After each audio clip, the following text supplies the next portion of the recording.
Good day, and welcome to Plan to Protect with Melodie Bissell, the safest podcast on the internet.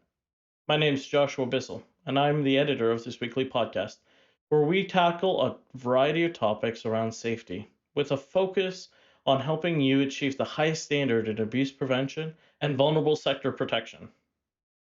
Our podcast is designed for parents, caregivers, program leads, and senior leaders of organizations working with the vulnerable sector. I hope you enjoy today's podcast.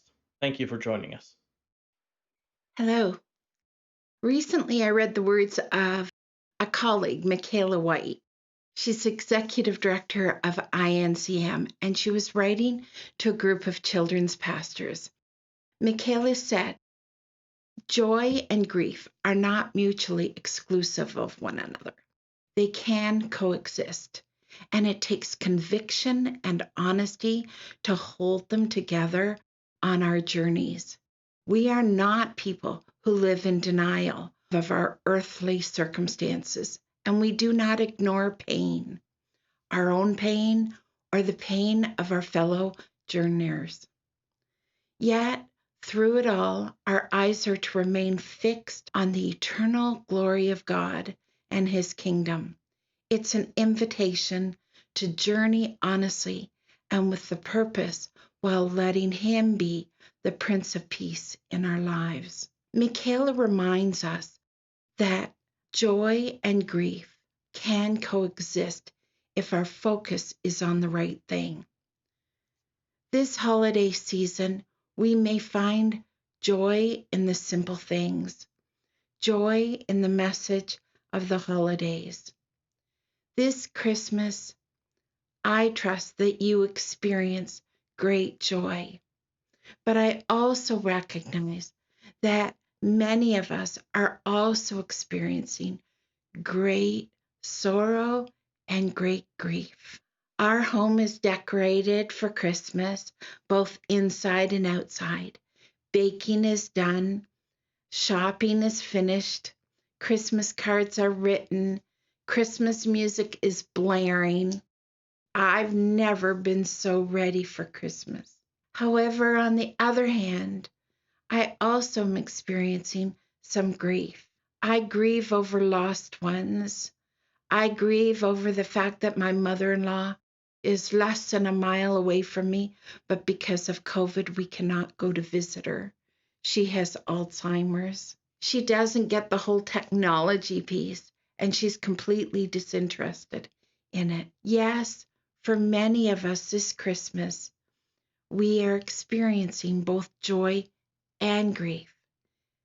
And according to Michaela, joy and grief can coexist with each other. I think of those that have lost loved ones this Christmas, the ones that have limitation in being able to celebrate with family, friends, and community, the elderly who are extremely isolated and have not seen a loved one for months, individuals with disabilities who don't understand why their day programs are not able to meet, students that are separated from their friends and their activities and doing school online, domestic violence victims who are struggling to live with someone who is abusing them, discrimination, children, youth, and vulnerable adults who are experiencing some form of abuse, whether that be physical, emotional, sexual, or neglect. These are all topics that we've talked about this past year during our podcast. Whether you are experiencing grief, loss, abuse, harassment, or discrimination, may we be reminded that there are vulnerabilities all around us, and we are aware that so many of you are struggling with depression and some form of grief. What about you? What is your vulnerability? A friend has recently told me that she has been diagnosed with depression.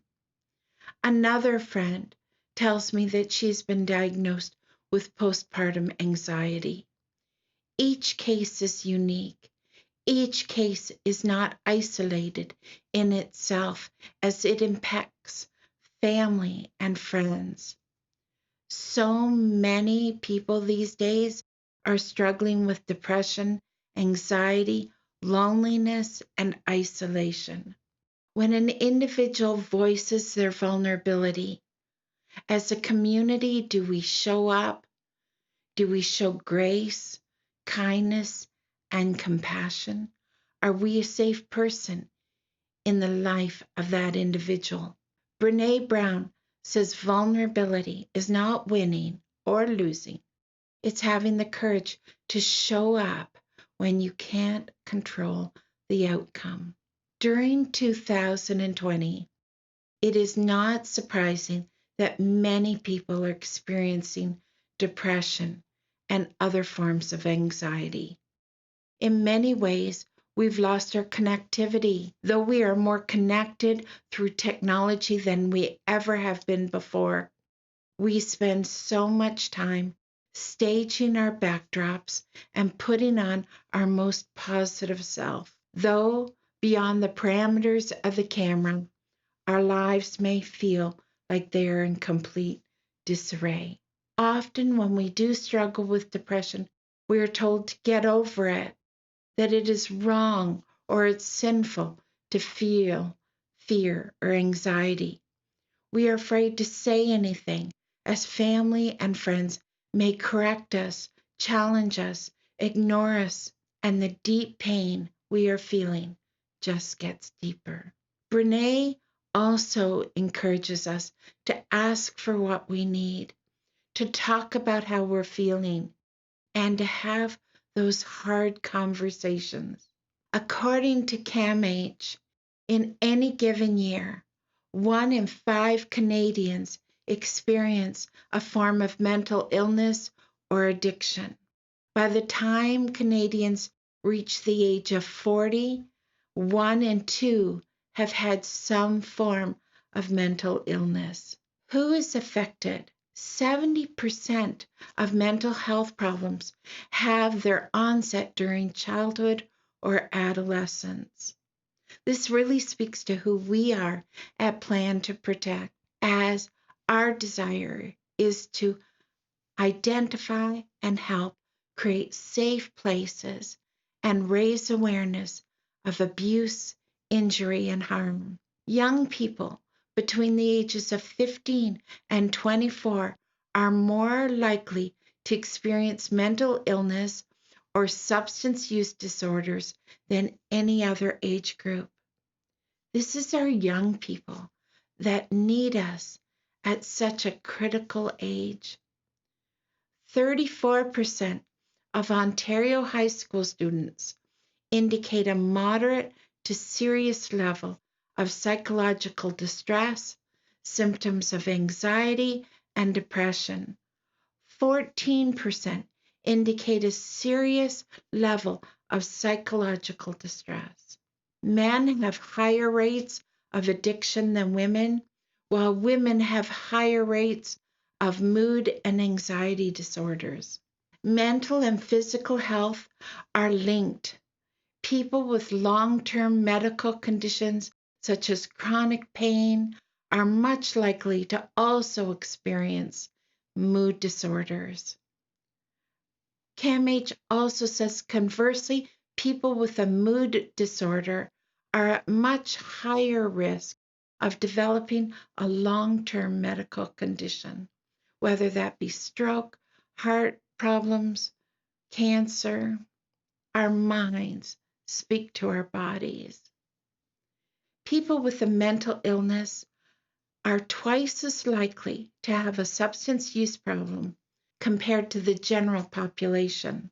At least 20% of people with a mental illness have a co-occurring substance use problem. For people with schizophrenia, the number may be as high as 50%. Similarly, people with substance use problems are up to 3 times more likely to have a mental illness. more than 15% of people with a substance use problem have a co-occurring mental illness. Canadians in the lowest income category are 3 to 4 times more likely than in the highest income group to report poor to fair mental health. Studies in various Canadian cities indicate that between 23% and 67% of homeless people report having a mental illness. People across North America are experiencing deep grief, depression, mental illness, anxiety. The term mental illness and addiction refer to a wide range of disorders that affect mood, thinking, and behavior. Examples include depression, anxiety, and schizophrenia, as well as substance use disorders such as gambling and addiction to alcohol and recreational drugs. Mental illness and addiction can be associated with distress and impairment of functioning. Symptoms vary from mild to severe.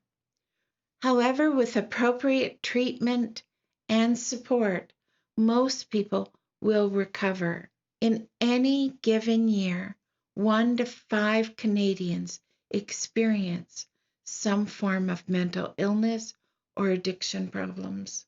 As with all forms of mental health conditions, early recognition and treatment of any form of depression can lead to better symptom management and much faster recovery rates. Of Canadians aged 15 years of age and older who report having mental health care needs in the past year, only 1/3 state that the care that they were provided fully met their need. An estimated 75% of children with a mental disorder do not access the specialized treatment services that they need. There are hurting people within our community. Please don't sit back. Please, if you are experiencing this form of vulnerability, reach out and get help. If you have a loved one that is suffering, don't stand in judgment. Show up and care and listen. May you experience more joy than grief this holiday season. May your eyes be fixed on the eternal glory of this season. This season represents the greatest news that has ever been received in this world. For during the holiday season, we are reminded that hope is born. Hope is born indeed this season. From Plan to Protect, we just want to wish you a Merry Christmas. There's a couple more episodes this year, and we'll be coming back in the new year with new episodes all about safety, protection, and abuse prevention, with resources for parents, caregivers, program leads, and senior leaders of organizations dealing with the vulnerable. This episode, like all of our episodes, has been sponsored by Plan to Protect. Thank you so much for joining us today. We'll see you next week. Bye now.